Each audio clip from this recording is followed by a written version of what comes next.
नमस्कार मित्रांनो. तर दिनांक 4 मार्च 2026 रोजी महाराष्ट्र शासनाने भाऊसाहेब फुंडकर फळबाग लागवड योजना या योजनेसाठी 10 कोटी रुपयांचा निधी वितरित करण्याचा महत्त्वाचा GR काढलेला आहे.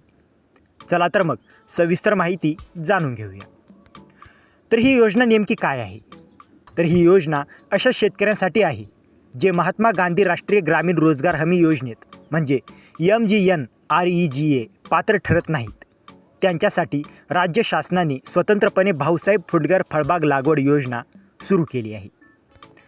तर किती निधी मंजूर झाला आहे?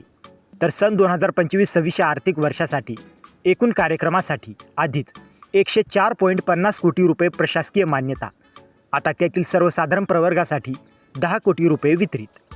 हा निधी आयुक्त कृषी पुणे यांना उपलब्ध करून देण्यात आला आहे. तर या निधीचा वापर कसा होणार? तर शासन निर्णयानुसार प्रथम प्राधान्य म्हणजे सन 2023-24 आणि 2024-25 मधील प्रलंबित देयके म्हणजे पेंडिंग पेमेंट्स अदा केली जाणार. त्यानंतर उर्वरित निधीतून 2025-26चा कार्यक्रम राबवला जाणार.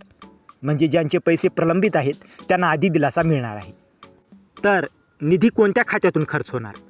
तर हा निधी मागणी क्रमांक D3 2401 पीक संवर्धन 119 बागायती व भाजीपाला पिके 33 भाऊसाहेब फुंडकर फळबाग लागवड योजना 2401A889 या लेखाशीर्षातून खर्च केला जाणार आहे.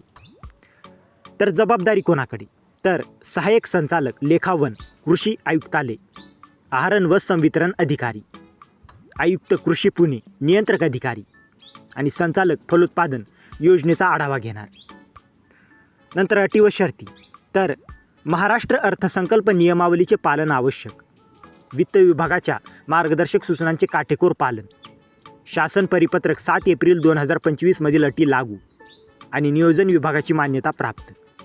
तर हा शासन निर्णय महाराष्ट्र शासनाच्या अधिकृत वेबसाईटवर उपलब्ध आहे. तर शेतकऱ्यांसाठी महत्त्वाचे काय? तर प्रलंबित लाभार्थ्यांना लवकरच पैसे मिळण्याची शक्यता. 2025-26 मध्ये नवीन लागवड कार्यक्रम सुरू.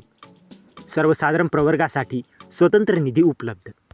तर मित्रांनो, जर तुम्हाला या GRची PDF हवी असेल तर डिस्क्रिप्शनमध्ये आपल्या टेलिग्राम चॅनेलची लिंक दिलेली आहे. तिथे जाऊन तुम्ही या GRची PDF घेऊ शकता.